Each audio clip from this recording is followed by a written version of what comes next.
ఇక సీఎం రేవంత్ రెడ్డికి ఆయన నోటికి మొక్కాలి. ఆయన ఏం చెప్తాడో అసలు ఆయనకి ఏమైనా తెలుస్తుందా తెలియదా నాకైతే అర్థమవుతలేదు. సార్ భాష విషయంలో మనము దేని విషయం అండి? భాష మీరు మాట్లాడే భాష నేను మంచిగా మాట్లాడుతున్నా కదా. భాష విషయంలో సంయమనం పాటించాలంటే మనం ఒక పెద్ద మనుషుల ఒప్పందం చేసుకుందామని నిన్న సీఎం ప్రతిపాదన పెట్టింది సార్. ఈ సీఎమా? ఈ సీఎమే సార్. నిన్న దయాలు వేదాలు వలించినట్టున్నది. నిన్న నైట్ దయాలు వేదాలు వలించినట్టుందండి అది. సార్ మీరు గతంలో కూడా మూడో ప్రత్యామ్నాయం కోసం ప్రయత్నం చేశారు ప్రాంతీయ పార్టీల తరఫున. ఇప్పుడు మళ్ళీ కొత్తగా ప్రత్యామ్నాయం అంటే ఎన్డీఏ యూపీఏకు ప్రత్యామ్నాయంగా రావాలంటే ఏ పార్టీలు కలిసి వచ్చే అవకాశం ఉంది కేంద్రంలో? నేను మీరు మంచి క్వశ్చన్ అడిగిన ద్వారా చాలా థ్యాంక్స్. ఒక మాట నేను మనవి చేస్తాను. జాతీయ రాజకీయాలలోకి పోదామని చెప్పి నేను బీఆర్ఎస్ పేరు మార్చి ఆ ప్రయత్నం చేసిన. మహారాష్ట్రకి పోయి బాగా చేసినాం.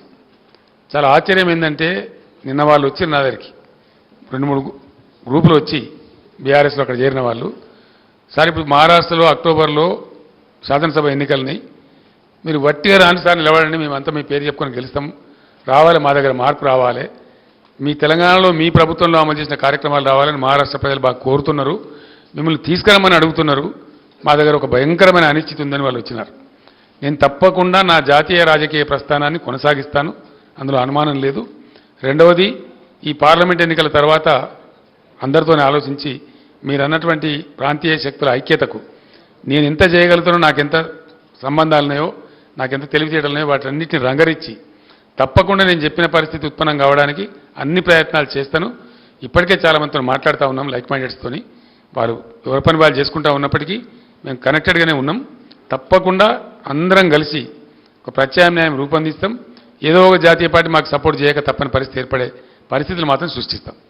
సార్ హలో సార్, మీరేమో బీఆర్ఎస్ ఇక్కడ సార్ రామారావు ఇక్కడ సార్ ఇక్కడ మీరేమో బీఆర్ఎస్కు 12 నుంచి 14 అంటున్నారు, అసలు బీజేపీకి 1 అవర్ అని అంటున్నారు.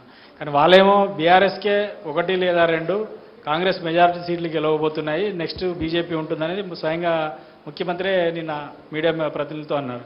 సో రెండో విషయం ఏంటంటే ముఖ్యమంత్రి చెప్పిన ఎన్ని నిజమైనయో ఎన్ని నిజం కాలేదు ఇప్పుడు ప్రజలకు తెలిసిపోయింది.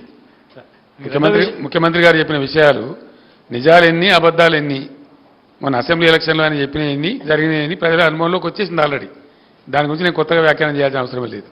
ఈ పార్లమెంట్ ఎన్నికల ఇష్యూ కాబట్టి చెప్తున్నారు, అంటే ఈ సీట్ల విషయంలో మీరు అంటున్నారు కాబట్టి వారు అంటున్నారు. సో రెండో విషయం ఏంటంటే మీ పవర్ పోగానే, పవర్ ఉద్యమ సమయంలో మీకు వ్యతిరేకంగా, తెలంగాణకు వ్యతిరేకంగా, ఉద్యమానికి వ్యతిరేకంగా ఉన్న వాళ్ళంతా మీ దగ్గరకు వచ్చి 3 నెలలు కాకముందే అందరూ మళ్ళీ మీ పార్టీ నుంచి వదిలి వెళ్ళిపోయారు. దాని పట్ల మీరు ఏమనుకుంటున్నారు? నాకు అర్థం కాలేదండి.